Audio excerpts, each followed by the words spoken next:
नमस्कार दोस्तों, हमारे चैनल जूम पिक्स ओ में आपका स्वागत है। भारत का सबसे दक्षिणी छोर है अंडमान और निकोबार द्वीप समूह। वैसे तो अंडमान और निकोबार द्वीप समूह को सभी जानते हैं, पर आज हम आपको ले चलेंगे एक ऐसी जगह पर जिसके बारे में कम ही लोग जानते हैं। अंडमान और निकोबार द्वीप समूह अपने प्राकृतिक सौंदर्य और शांत वातावरण के लिए जाना जाता है। लेकिन क्या आप जानते हैं कि इस स्वर्ग में भारत का सबसे दक्षिणी बिंदु भी स्थित है, जिसे हम इंदिरा पॉइंट के नाम से जानते हैं। तो चलिए आज हम आपको ले चलते हैं भारत के सबसे दक्षिणी सिरा इंदिरा पॉइंट की खूबसूरत यात्रा पर। इंट्रोडक्शन। अंडमान और निकोबार द्वीप समूह के ग्रेट निकोबार द्वीप पर स्थित इंदिरा पॉइंट भारत का वो छोर है जहां से हिंद महासागर और बंगाल की खाड़ी मिलती है। पहले इसे पिग्मेलियन पॉइंट के नाम से जाना जाता था, लेकिन 10 अक्टूबर 1985 में इसे भारत की भूतपूर्व प्रधानमंत्री श्रीमती इंदिरा गांधी के नाम पर रखा गया।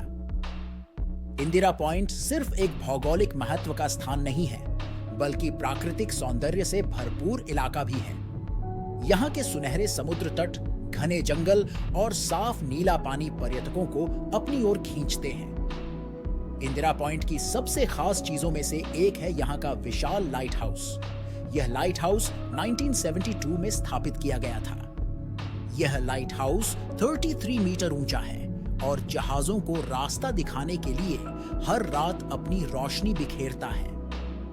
यह लाइट हाउस मलक्का, जलडमरू मध्य और भारत के बीच यात्रा करने वाले जहाजों के लिए मार्गदर्शक का काम करता है। इंदिरा पॉइंट की भौगोलिक संरचना और इतिहास। चलिए अब हम भारत के सबसे दक्षिणी सिरे इंदिरा पॉइंट की भौगोलिक संरचना और इतिहास के बारे में जानते हैं। ग्रेट निकोबार द्वीप पर स्थित इंदिरा पॉइंट ज्वालामुखी विस्फोटों से निर्मित एक टेक्टोनिक प्लेट पर स्थित है। हजारों साल पहले ज्वालामुखी विस्फोटों की वजह से निकलने वाला लावा धीरे धीरे जब ठंडा हुआ तो जमीन का यह रूप बना था। इंदिरा पॉइंट, जो कि भारत के अंडमान और निकोबार द्वीप समूह के ग्रेट निकोबार द्वीप पर स्थित है, देश का सबसे दक्षिणी छोर है। इसकी स्थिति 6 डिग्री 45 मिनट उत्तरी अक्षांश और 93 डिग्री 49 मिनट पूर्वी देशांतर पर है और समुद्र तल से इसकी ऊंचाई महज 47 मीटर है, जो कि 2004 में हिंद महासागरीय भूकंप और सुनामी के कारण यहां का भूगोल बदल गया और इंदिरा पॉइंट की ऊंचाई 4.25 मीटर कम हो गई। 2004 की सुनामी ने इस क्षेत्र को बुरी तरह प्रभावित किया। इस प्राकृतिक आपदा के कारण इंदिरा पॉइंट का एक बड़ा हिस्सा समुद्र में डूब गया, जिससे इसकी भौगोलिक संरचना में बड़ा परिवर्तन आया। 2004 में सुनामी के बाद 2011 के जनगणना के अनुसार उस समय यहां केवल 4 परिवार ही निवास करते थे, जिनकी कुल आबादी मात्र 27 थी। 2021 में कोविड के कारण जनगणना नहीं होने से वर्तमान में यहां की जनसंख्या का कोई भी सरकारी आंकड़ा उपलब्ध नहीं है।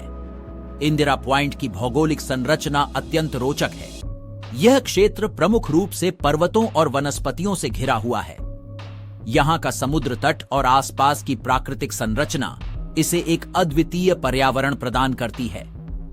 यहाँ के सुनहरे समुद्र तट, घने जंगल और साफ नीला पानी पर्यटकों को अपनी ओर खींचते हैं। यहाँ आप समुद्र तट पर टहलने, जंगल की सैर करने और स्कूबा डाइविंग जैसी रोमांचक गतिविधियों का मजा ले सकते हैं।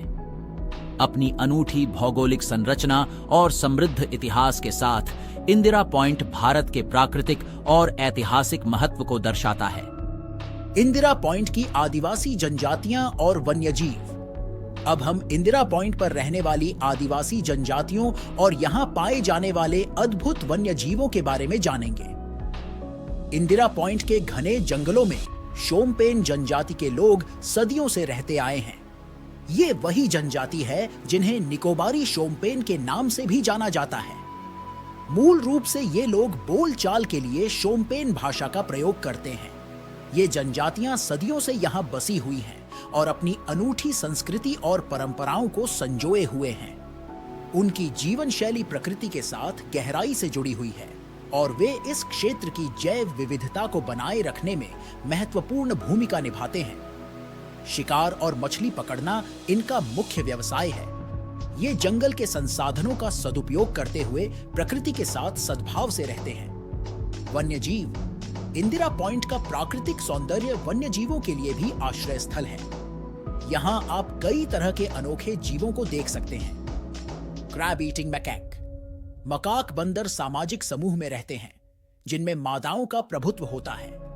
यह एक आक्रामक प्रजाति है।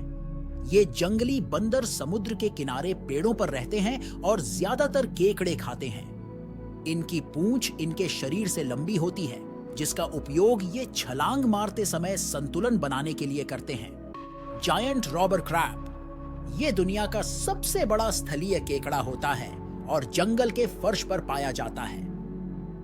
नारियल केकड़े के रूप में भी जाना जाने वाला यह केकड़ा वजन में 4 किलोग्राम से अधिक तक हो सकता है। विशाल लेदरबैक कछुआ। ये विशाल समुद्री कछुए कभी कभी इंदिरा पॉइंट के पास के समुद्री तटों पर अंडे देने आते हैं, जिसे ल्यूट कछुआ या लेदरी कछुआ भी कहा जाता है। इसका कवच तैलीय मांस और लचीली चमड़े जैसी त्वचा से ढका होता है। लेदरबैक कछुआ समुद्री कछुओं की कुल 7 प्रजातियों में सर्वाधिक विशाल है। इन कछुओं के सिर से लेकर पूंछ तक की लंबाई औसतन लगभग 2 मीटर और वजन लगभग 300 किलोग्राम से लेकर 700 किलोग्राम तक हो सकता है। Salt water crocodile. इन्हें इलाके के नमकीन दलदलों और मैंग्रोव जंगलों में देखा जा सकता है।